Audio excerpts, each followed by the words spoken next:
देखिए, आप आरोप तो कांग्रेस हमेशा लगाती, हम सब लोग जानते ही हैं। जहां वो जीत जाते वहां ये सब नहीं होता।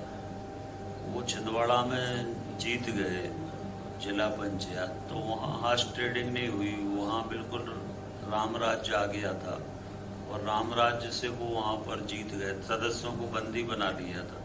3 सदस्य थे एससी के लिए आरक्षित था, तो तीनों को बंदी बना लिया कि दूसरा सदस्य हमारे पास थे, पर तीनों को बंदी बना लिया। तो जहाँ 8 जगह कांग्रेस मान लो जीत गई है, तो वहाँ क्या हार्स ट्रेडिंग करके कांग्रेस जीती है?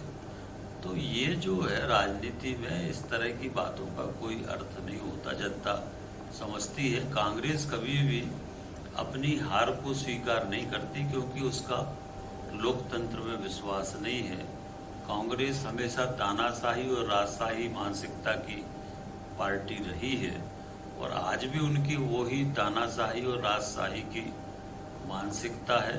और इसलिए ईवीएम पे आरोप लगाना, सुप्रीम कोर्ट पे आरोप लगाना, सीबीआई पे आरोप लगाना, ईडी पे आरोप लगाना, इनकम टैक्स पे आरोप लगाना, ये कांग्रेस का चरित्र बन गया। तो जहां वो जीत जाते हैं वहां कुछ गड़बड़ नहीं होता है, और जहां भारतीय जनता पार्टी जीत जाती है वहां ईवीएम में भी गड़बड़ी हो जाती है, बाकी चीज़ें भी सब हो जाती है, बाकी कहीं पर कुछ नहीं निकलता है।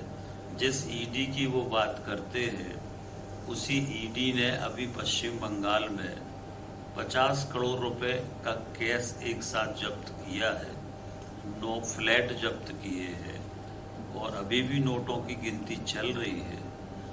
तो कांग्रेस जिले में 6 से 9 अगस्त से स्वतंत्रता दिवस जो आ रहा है उसकी 75वीं वर्षगांठ पर पूरे जिले में 75 किलोमीटर यात्रा की महंगाई, बेरोजगारी के बारे में बताया जाएगा। देखिए, उनके जो कार्यक्रम होते हैं वो कागजी कार्यक्रम होते हैं। उनके नेता जब चुनाव होता है तो विदेश चले जाते हैं।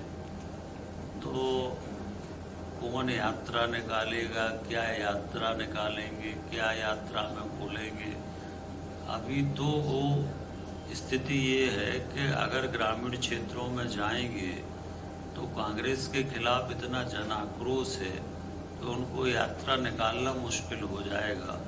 विशेष रूप से जो हमारे ट्राइबल क्षेत्र है वहाँ पर जिस तरह से राष्ट्रपति के बारे में, महामहिम राष्ट्रपति श्रीमती द्रौपदी मुर्मू जी के बारे में कांग्रेस ने जिस तरह से अपशब्दों का प्रयोग किया है, उनको कठपुतली कहा है, उनको राष्ट्रपत्नी कहा है, तो एक आदिवासी महिला जो पहली बार देश की प्रधानमंत्री बनी है, राष्ट्रपति बनी है, उसको जिस तरह से अपमानित किया है कांग्रेस ने, तो पूरा जनजाति समाज इस समय आक्रोशित है और कांग्रेस के लोग किसी जनजाति क्षेत्र में जा नहीं सकते।